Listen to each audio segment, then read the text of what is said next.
Yo,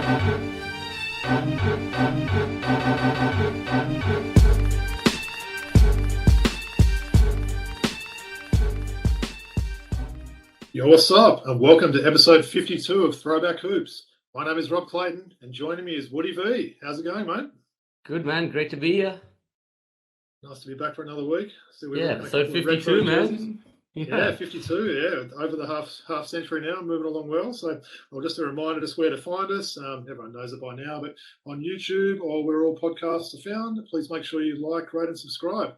All right, Woods, let's get straight into it. I can see you rocking a very nice old school Charlotte Hornets jersey there. So why don't you show the audience who you're wearing? Sure, one of my favorites. Woods is standing up wearing the old school number 7 Charlotte Hornets Kelly Tripucka jersey.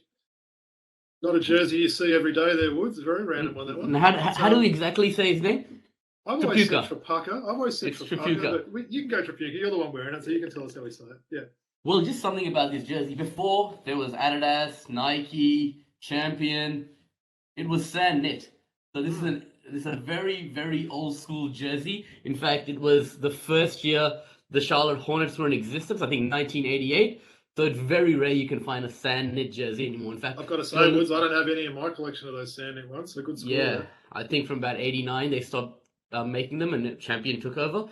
So if you look for one online on eBay or wherever, they're going to be $500 minimum. So this is actually one of my favorite jerseys, absolute classic. I paid a good $400 for it, and yeah.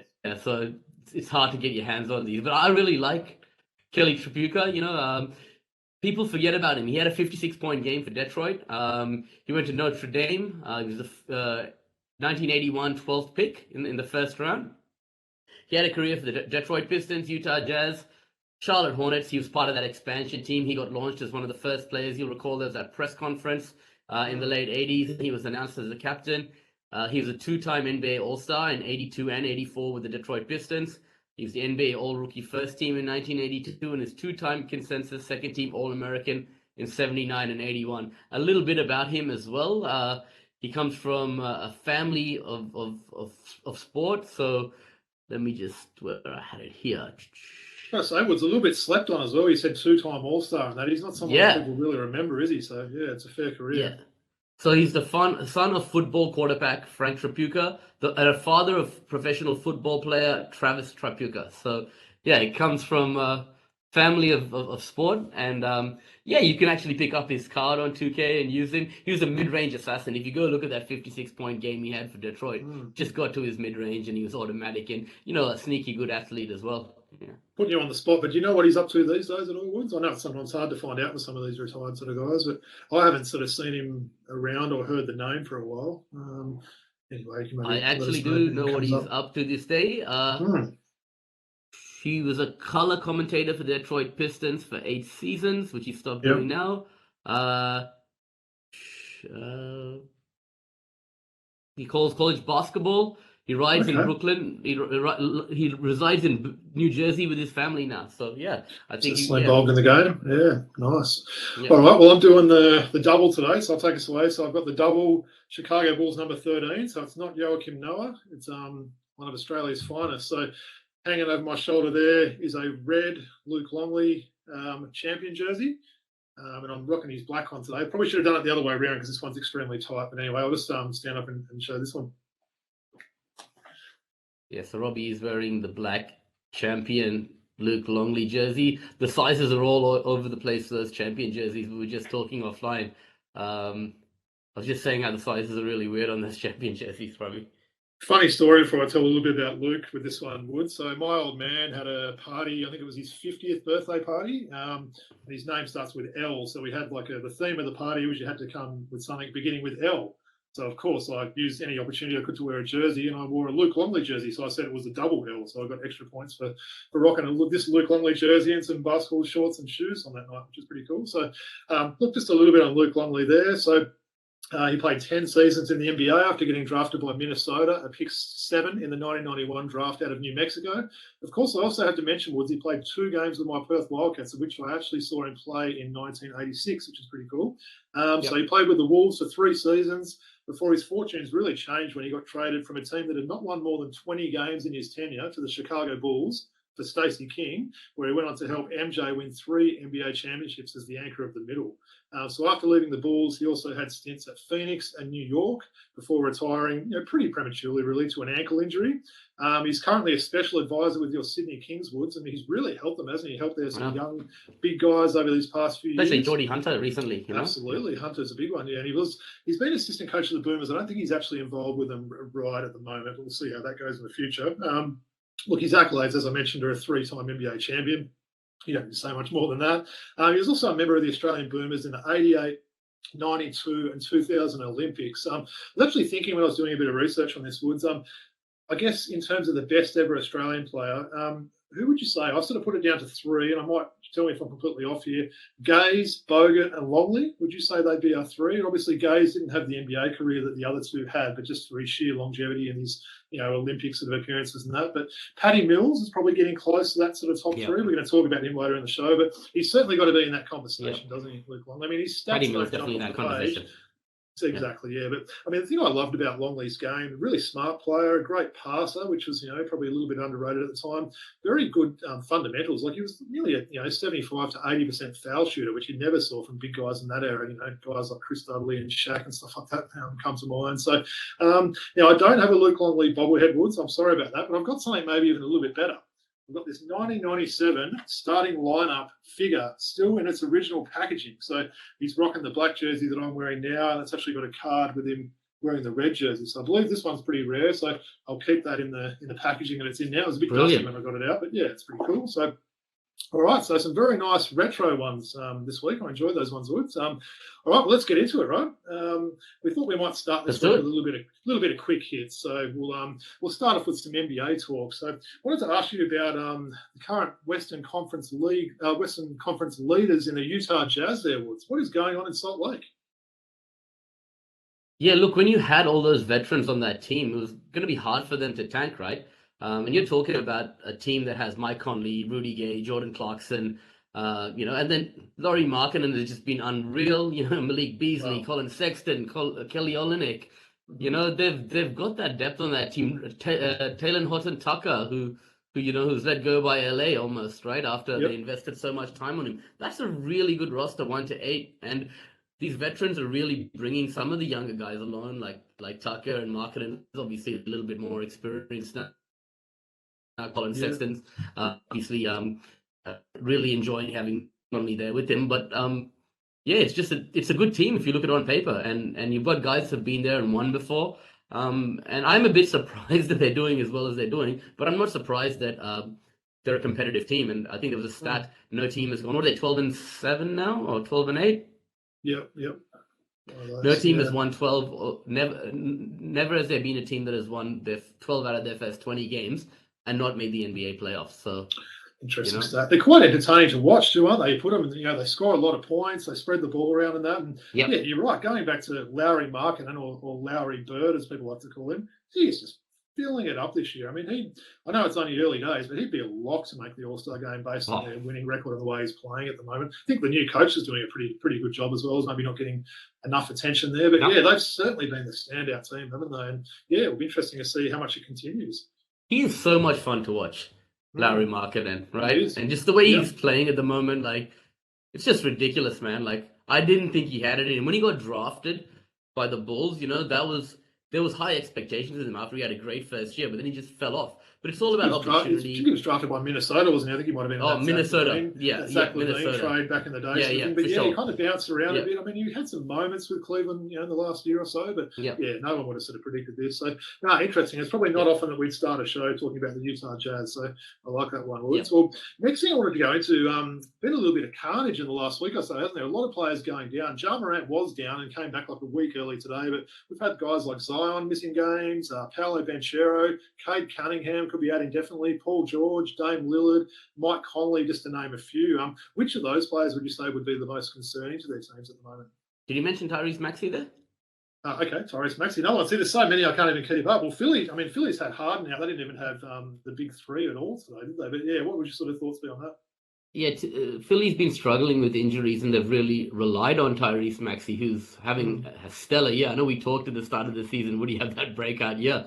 But he really was, and he was on a great run there. And I thought that he was really keeping that Philadelphia team afloat. I mean, Tobias Harris with injuries, Joel Embiid with injuries, Harden you mentioned, right?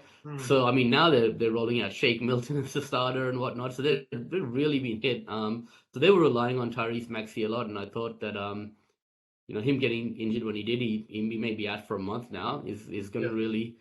I mean, I could pick any of the names that you mentioned, but I just wanted to single him out because he was just having a career year, right? Yeah, cool. And we should say at the time of recording, Wood, so it's Wednesday, the 23rd of November. So Philadelphia knocked off the Brooklyn Nets today without any of those big name players there. So, like you said, it was names like Shake Milton, Tobias Harris, and these sort of guys.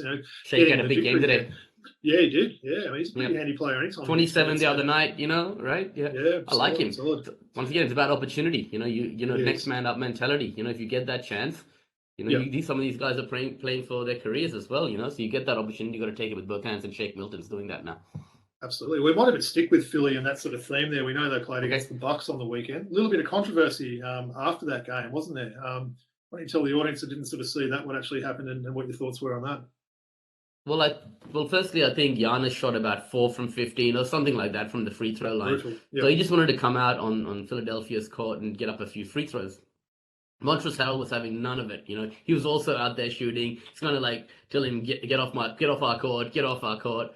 I don't know why he'd do that, right? I mean, there's plenty of room for everyone. You can just shoot a few free throws. And to be fair, I think Giannis wanted to make 10 in a row before leaving, and he'd already made 7 or 8, I think. So he only needed to make 2 more shots. He's like, I'll go. But he still was having none of it. So Giannis got all angry. Went and got back, got a couple of his own balls. So I think he was using one of the balls from the arena at the time.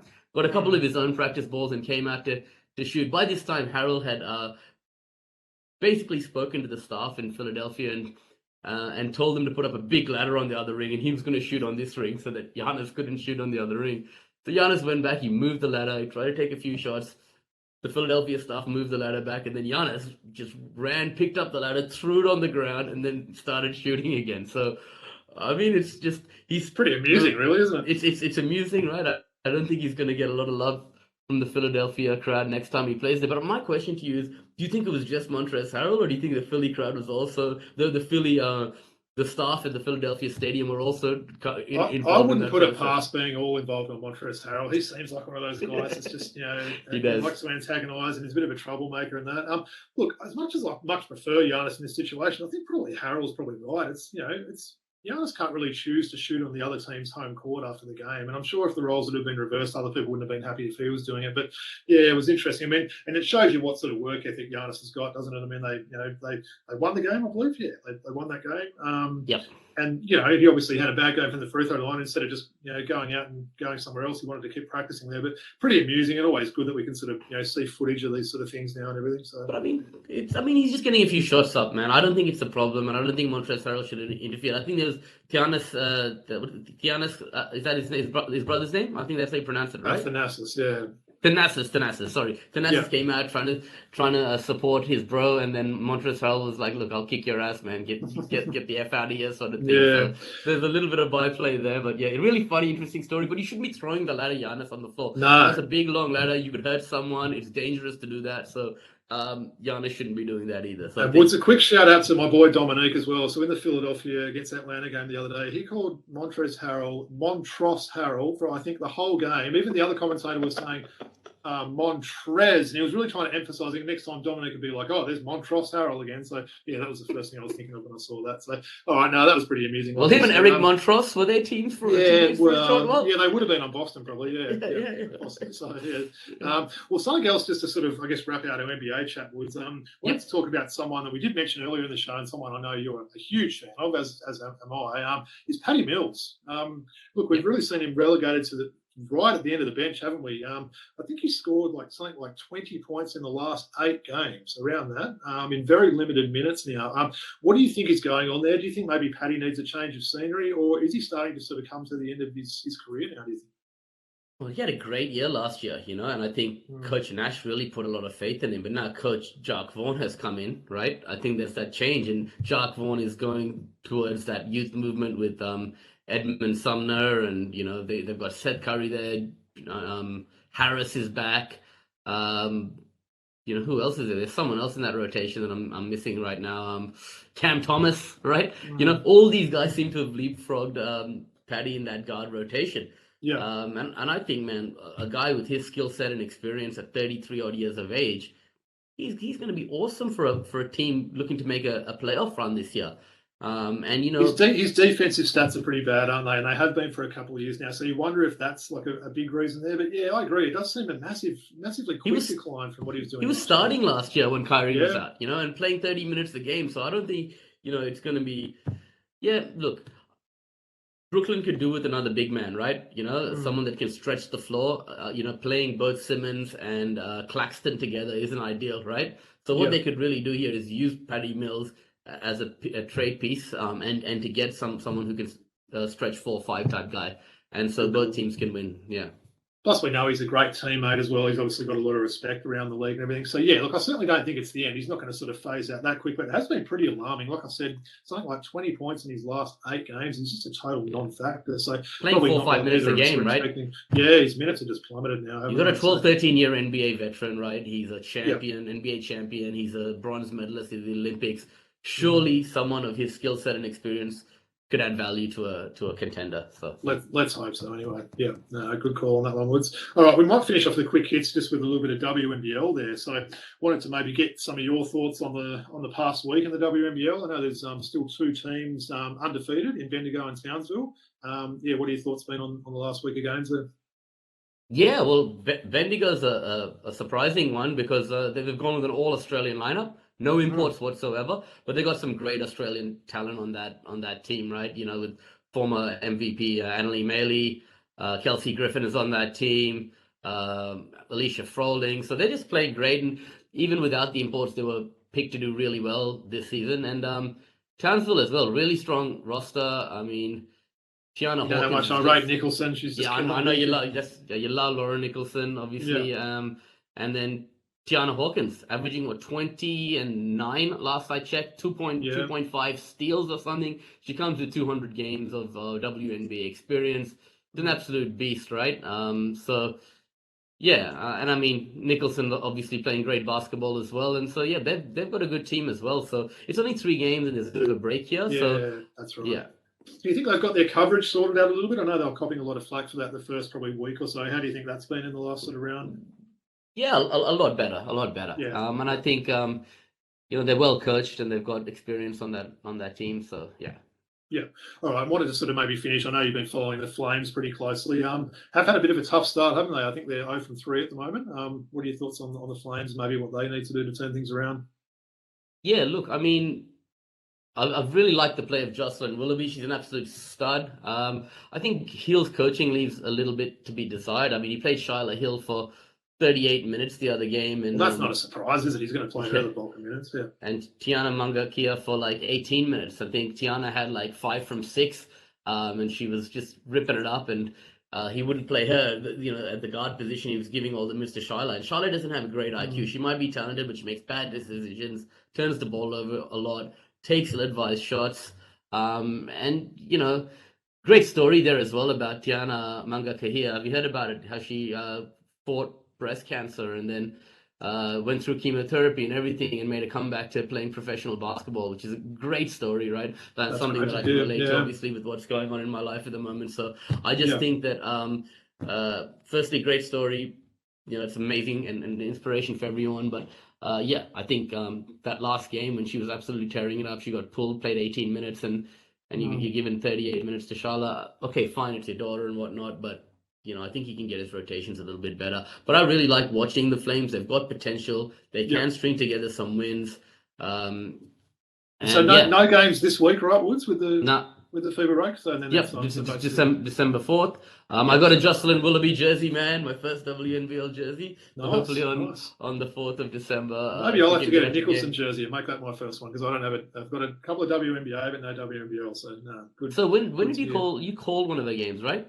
Lauren Yeah, so for Nicholson. Sutherland and the NBL won East this year, and she was really good in that. Just talking about basketball IQ before, she's just her IQ is just off the charts. I couldn't believe watching some of the stuff. She was just seeing things that no one else on the court was seeing, and yeah, she's just come out firing this year. So yeah, certainly enjoying the way she's playing. I gave her shooting splits in last week's episode. Remember, they didn't really go down a whole lot after that last week. But yeah, no, definitely. Well, yeah, like we always say, encourage everyone to keep watching the WNBL and support the great product we've got now. So. All right, Wood, so we might get on to some NBL now. Maybe talk a little bit about round 7, and then we'll do a quick preview of round 8. So, yeah, I guess round 7's, in the books now. We mentioned it's Wednesday the 23rd now. So maybe give us a couple of things that stood out in the last round of games there.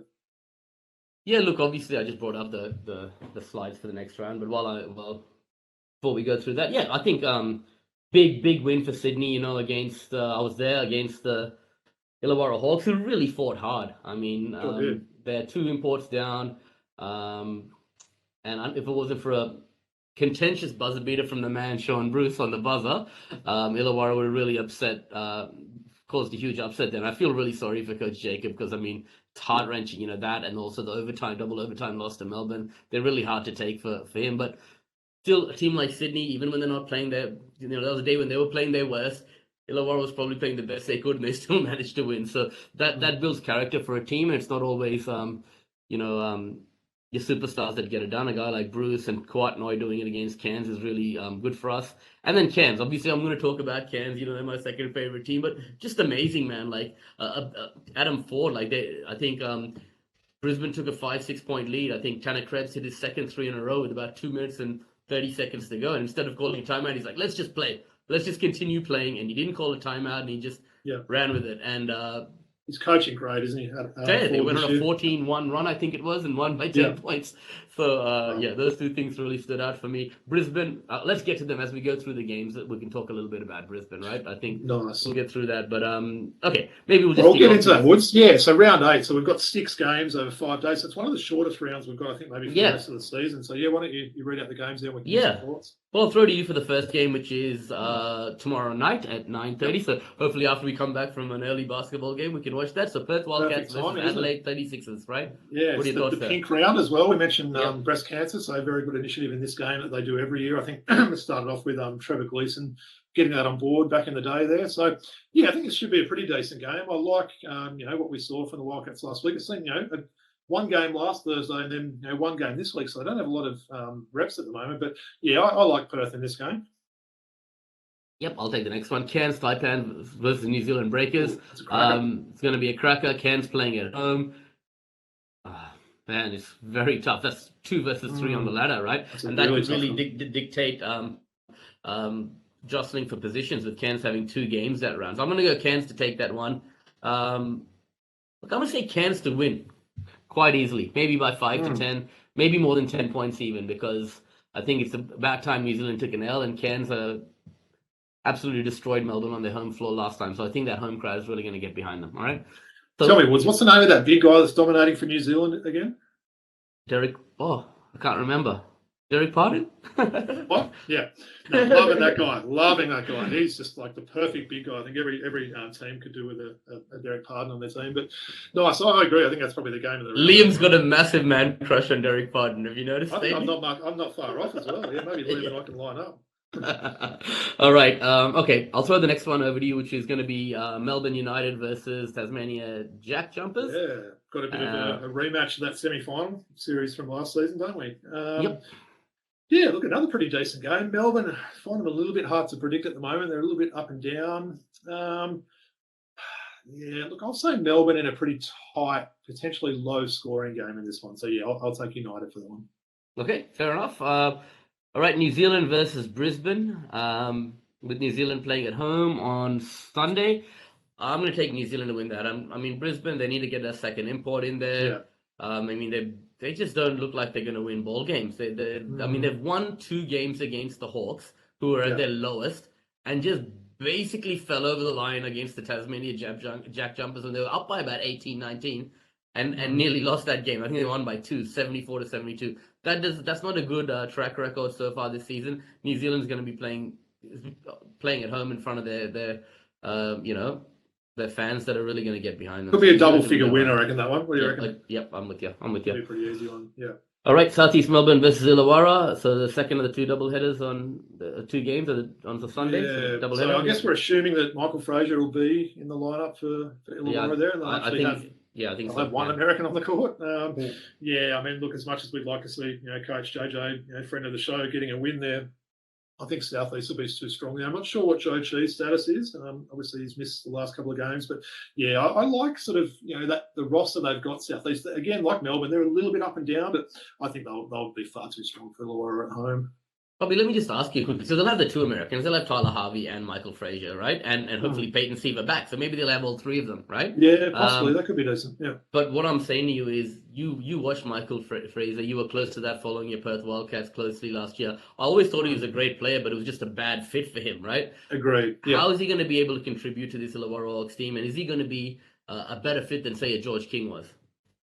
Possibly so. I think he's quite a complete player. He's a good player on the wing. He's definitely a decent defender, which I think Illawarra definitely need a bit of at the moment. But look, I think Peyton Siva is definitely a past first point guard, as we've seen in these first couple of games he's played with the Hawks. So I think that could definitely help him out. So look, I think I can speak for everyone there. I think the whole of the NBL community is probably rooting for Michael Fraser to sort of come good. It was a little bit unfortunate what happened to him last year, and obviously, when he did come back, it was from a hamstring injury. He wasn't quite 100%, but I think he could have a pretty good impact on that one. I think Illawarra's probably done well to get him. Is he a sneaky little fantasy option if you're playing NBL fantasy? Could be. Yeah, I know Illawarra don't have a lot of doubles at the moment. They've played a lot earlier in the season, but yeah, he could be sort of stuffing a stat sheet a little bit. But yeah, certainly hope he does anyway. I hope he sort of brings them some success. Yep, and we have a Monday night game again. I think we didn't have one this week, so back to having the Monday night game in Cairns. What a game! Yeah, versus Sydney. And look, I'm going to go on to my 2 favorite teams playing, as you know, but I'm going to go. Look, no one's going to be able to stop Keanu Pinder, playing at home, him and DJ Hogue with no Xavier Cooks. And you know how much trouble Cairns have given Sydney already, beating them on their home floor nearly twice. If it wasn't for the Kuat Noah buzzer beater. Buzzer beater, wasn't there? Yeah. Cairns would have won twice. So I think that Cairns are going to win that one. If Sydney played anything like they did against Illawarra, against that Cairns team, it's going to be ugly. So as much as I want any danger of the Kings playing the Wildcats this season, or what? Yeah, I think it's happening in the back half of the season. They have a lot of. Like some of these teams have played 3 times, we haven't even played once yet. So I think Perth's only coming here once this season, which is funny. But anyway, yeah. But no, what a good game to finish the round, though, right? Yeah, I mean, game of the round, I would say that last one. Either that or the Friday night game. Oh yeah, Cairns and New Zealand will be really fun. Yeah. Yeah. Good stuff, Wood. So I'm looking forward to this round to begin tomorrow with the Wildcats and Adelaide game. So, all right, well, let's get into some Hawks talk. What do you reckon? Sure, man. Look, at the time of recording, our Hawks are 10-7. Interestingly, they lost the game yesterday to Cleveland, and they dropped about 4 spots, I think, in the Eastern Conference there, which just shows you how tight it is there. But yeah, what have your thoughts been on those last few games there, Woods? So since we last talked, they lost to Boston. They beat Toronto. Lost to Cleveland. I'll let you speak on that game. I'll talk about that one in a bit, yeah. And then they lost to Cleveland yesterday, correct? Yeah. Yeah, look, I mean, the emergence of Griffin, as we've seen, right, just been brilliant. I think even Okongwu, he had a double-double the other day, didn't he? 18 and 10. He had a few quiet games, but no, he was good against Cleveland in that game yesterday, yeah. I think you're going to get into it as well, but Nate McMillan has come out recently and demanded more of John Collins. Said, look, we've been putting you in places to succeed, but it's up to you to now start, being a bit more assertive on the offensive end. I saw a stat recently in the first few games, he hit 5 from 6 from the 3-point line, right? And then out of his last 41 attempts, he's made 5 or 6 of them, right? So I think he's lost a bit of confidence in that shot. This is a guy who averaged 20-10 in a season, has had a season shooting 40% from deep, right? He needs to refine some of that form. Well, Woods, let's touch on that 3-point shooting, because the Hawks are actually second worst in the NBA at 3-point makes at the moment. It's hard to think of when you've got a guy like Trey sort of thing there, but I guess there's a lot of other, obviously Hunter's a pretty good shooter, but they're big guys. Murray's improved from the outside. Murray's improved. Collins has been a bit better the last few games, but that's something they really need to improve on, right? Obviously Bogdanovic should be back soon. Yeah, so that's something that stood out for me. But yeah, I wanted to touch on a little bit on that Toronto game. So I did my usual weekend watching with my daughter, and look, what a great game that was. It went to overtime there. AJ Griffin, he just came in and played the whole overtime, scored 8 points, and traded through an alley oop on the buzzer in overtime to win the game. So really enjoyed that. And yeah, this AJ Griffin, he's for real. This guy, really enjoying it. That was against his dad actually, who's assistant coach with Toronto alongside Trevor Gleeson, which is pretty funny to see them there. So, and they had a great relationship. You could see them after the game, sort of, laughing around and stuff like that. So that could be my next jersey. I think an AJ Griffin one. I like it. Those, the rookie ones, and not many people have got them. Did you see when Frey threw that alley oop to AJ and he made the bucket? And they shot to his dad, and his dad wanted to smile so badly, but he just couldn't get it out because he's like, he was a bit conflicted, but really inside he was smiling, but he was just trying to keep a straight face. It was just a great moment to see that, right? So it was good to see, yeah. So look, we talked about that last week. It was a big test with games against Boston and Toronto. So look, they went 1-1 in those games, then lost to Cleveland. So I think they've got Sacramento tomorrow, and then they've got Houston on Saturday. So finally got some Western Conference games after a research in Sacramento team that's playing great basketball. That's going to be a really good game, right? That will be a good game, yeah. And I wanted to finish off as well, Woods. It's the annual John Collins trade rumor time again. Look, it just feels like these rumours come across all the time. We're never quite sure how they get started. This was reported by Shams last week, who we know is, normally pretty on the ball with these things. But I've read a few things in the last few days that they feel like they've got to trade either Capella, Bogey, or John Collins. Otherwise, they're going to be in the luxury tax next season. Yeah. So a lot of people are saying the more likely one now could be to trade Bogdanovic. But yeah, I'm not sure, to be honest. I think we need Bogdanovic to come back. And look, if in terms of who we're going to trade for, everyone keeps on talking about Jay Crowder. Not a massive fan of that. I think that would leave us a bit under, like we don't have enough shooting and stuff already. And I can't help but look at Red Velvet. We traded away Kevin Huerter to Sacramento. Yep. The guy's shooting 50% from the 3-point line, averaging about 16 points a game. 17 points a game. Yeah, unbelievable. Right? So he would have looked great in that Hawks uniform this year, right? So look, maybe Bogdanovic is, probably the oldest of those three, I would have thought. So maybe he might be the one to go, but you wonder what they can get back with him. I don't know. There seems to be, I don't know who's putting out these rumors about Jay Crowder, whether it's Phoenix just trying to get rid of him, but he's 34. He doesn't really offer a whole lot. We've seen teams throwing money to guys like PJ Tucker to Philadelphia this year, and he scored about 2 points in his last 7 games or something like that. So I don't know. I think that would be a mistake trading, one of our core sort of starting 5 guys for someone like him. But yeah, it's interesting. I mean, do you think this will be the year that it actually does come through, or it's just rumors again? Well, the luxury tax thing is there, right? I mean, there's no reason they can't go into the luxury tax. They can. Do you know what I mean? I mean, obviously, it puts them on the back foot for years to come, but this is a pretty good team that can probably go second, possibly even third round into the playoffs, right? So why not just roll with it? I'm more inclined to say, as good as Capella has started playing again, Okongwu is the future, right? You can get some backup center off the waiver wire, or even Frank Kaminsky is there. Exactly. He's not that bad, right? Yeah, man. Yeah, Frank Kaminsky can come in and play. And if we keep JC, he can play a bit of center as well. So yeah, I probably agree. I'd probably be. He's pretty young, so the team could get a pretty decent player out of Capella. So anyway, we'll watch this space and see what happens with these trade rumours. But yeah, it's certainly been an interesting week there, and yeah, they need to improve their 3-point shooting. There's no doubt there, right? So yeah, all right, good stuff. All right, we'll get into the segment that everyone loves now, Woods. What do you reckon? Classic packs. For sure, man. So what I got today? What do you got? I don't even know what we got this week. 94-95 Fleer. I remember collecting these with so much pride, and I had the whole set, and me and my friend. These ones with like the basketball sort of border colour in the background? Yeah. Is that the ones? Yeah, that's exactly the one. Me and my friend collected these in year 5 and year 6 together, and then I went off to high school, and we used to, every 2 weeks one of us used to take the folder. And it was hard to complete sets back in the day, wasn't it? There was no eBay or any of those things. So we did it together. Shout out to my man Chris. And anyway, I went to high school, and he went off to a different high school, I think. And I just still got the set. Sorry, Chris. Nice. Good score. All right. Okay. New York Knicks legend. What a baseline dunk. He went baseline and threw it down. I'm talking about John Starks. I was going to do like a Marv Albert voice, but I'll refrain from doing that. But nice. And of course, everyone loved that story, wasn't he? He went from bagging groceries to filling it up on the bright lights of the MSG there. So is this the back you're talking about? Is this Show me the front again? Yeah, that looks kind of familiar. Show me the front of it again. Yeah, that looks right on the back. Yeah, no, that's a pretty handy set. Okay, we talked about his namesake today on the show. Detroit Pistons forward None other than played for New Jersey and then Denver before. We talked about his namesake on the show today and how he should get more court time or maybe look for a trade. We're talking about Oh, it'd be Terry Mills, right? Terry Mills. Nice. Yeah, he could fill it up. That's for sure. Yeah. Yeah, I like Terry Mills back in the day. Had to bounce around a bit, didn't he? Yep, one of your brothers. Your brother loved this guy.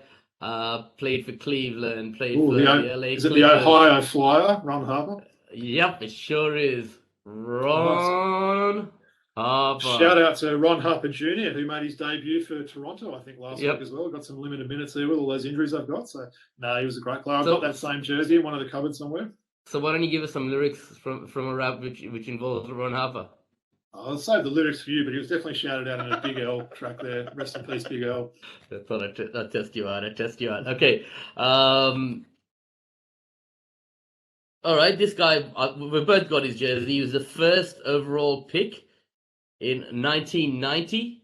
Okay, Derek left-hander, never lived up to his potential. We're talking about DC Derek Coleman. See, well, he never lived up to it, but he still had a pretty handy career, didn't he? Hell yeah. He had all Hell the yeah. tools. I mean, he was a big guy that could shoot the ball, handle the ball, and do everything back in the day. All right. This guy is a color commentator for the NBA. Part of those early Magic teams. We've got so many of his cards. I'm talking about sharpshooting guard from the Orlando Magic. His name is Nick Anderson. Sharpshooting guard from the Orlando Magic, who now works for NBA TV. Oh, of course, 3D. Yeah, Georgia Tech's finest.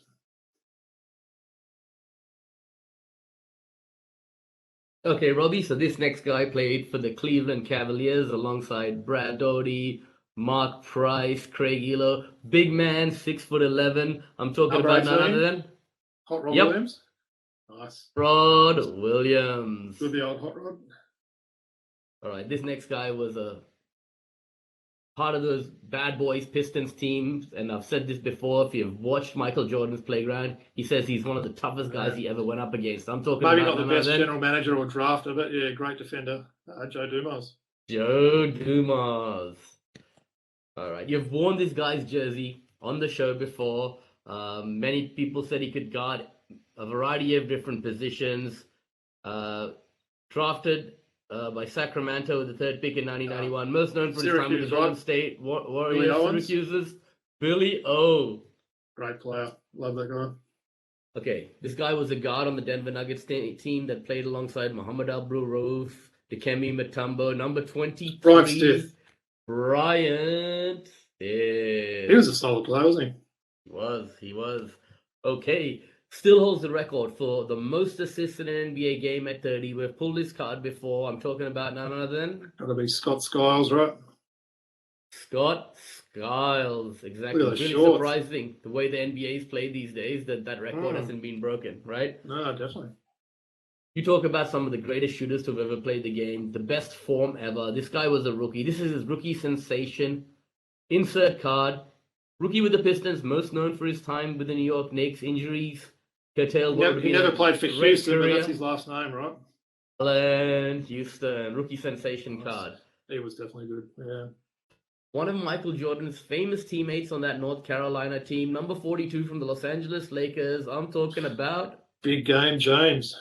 James Worthy. He looked pretty old in that card. Microwave off the bench, number 22 for the Seattle Supersonics. Played for the Milwaukee Bucks as well. The 18th pick in the 1982. King of the mid-range, Ricky Pierce. Ricky Pierce. Nice. Love Going those well. Sonics jerseys too. Going well today, Robbie. Yeah, thanks, mate. All right. Seattle Supersonics, then Indiana Pacers. Forward. Derek McKee. Yes, Derek McKee. I see he was a good player too. Good defender. I've got his jersey for the Minnesota Timberwolves. Also played for the Indiana Pacers and the LA Clippers. I know you want this jersey badly, the champion one that I've got. In fact, I might wear his jersey on the show pretty soon. I'm talking about none other than.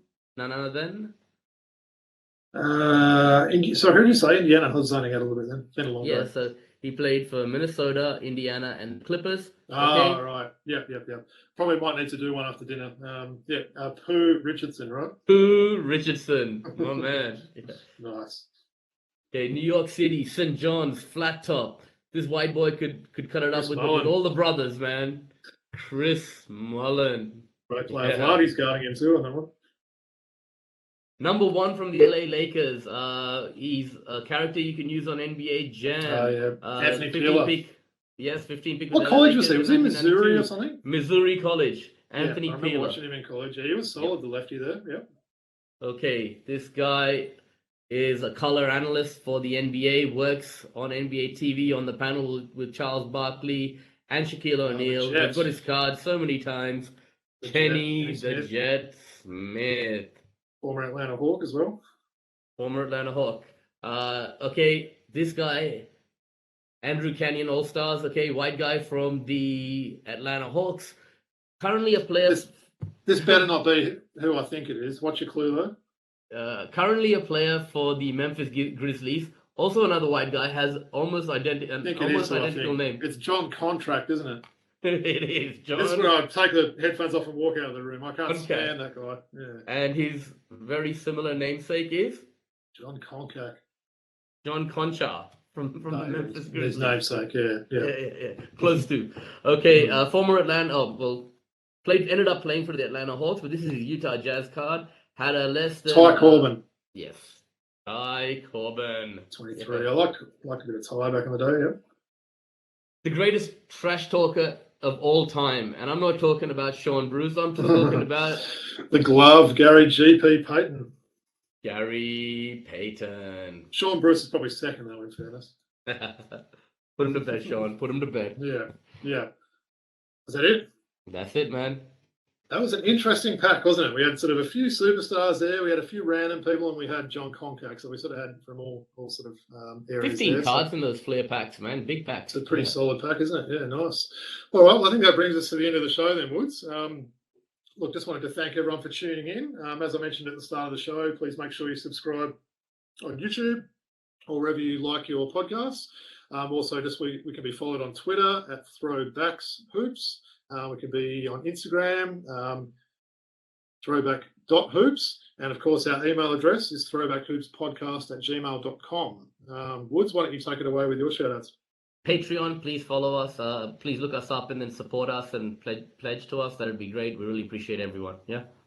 Nice. Before we finish up, Woods, I've got to mention our fantasy comps. I know everyone doesn't really want to hear our fantasy comps, but I've taken care of you in the 3 comps that we're in over the last 2 weeks, and I'm beating you in the other one where we don't play head-to-head. So what's going on with you in fantasy this year, bro? Former champion in Roto, former champion in NBL fantasy. In fact, going for my 3-peat here. So, okay, no, I'm not having a great year, but, look, there's still time left. Early days, though, right? But I have to rub it in when I've beaten you in 3 comps in the last week. All right. Plenty of time left. All right, on that, I'll give you the last word then, Woods. What do you want to finish this off with? Look, just a short NBL week, as you said, but really looking forward to it. Some really important games with teams jostling for the position. So, excited and excited to get back on the basketball court tomorrow after a little bit of a break, man. Yeah. Absolutely. Well, I'm still out injured, Woods, but I'll be out there yelling at you if you don't get back on D or something else like that. You'll hear me chewing you out on the sideline. And I'm looking forward to having you back out there too, man. No, you will. I know you will. Yeah, me too, man. Yeah. All right. Well, thanks everyone again for tuning in. A big peace out from the Throwback Hoops crew. Peace.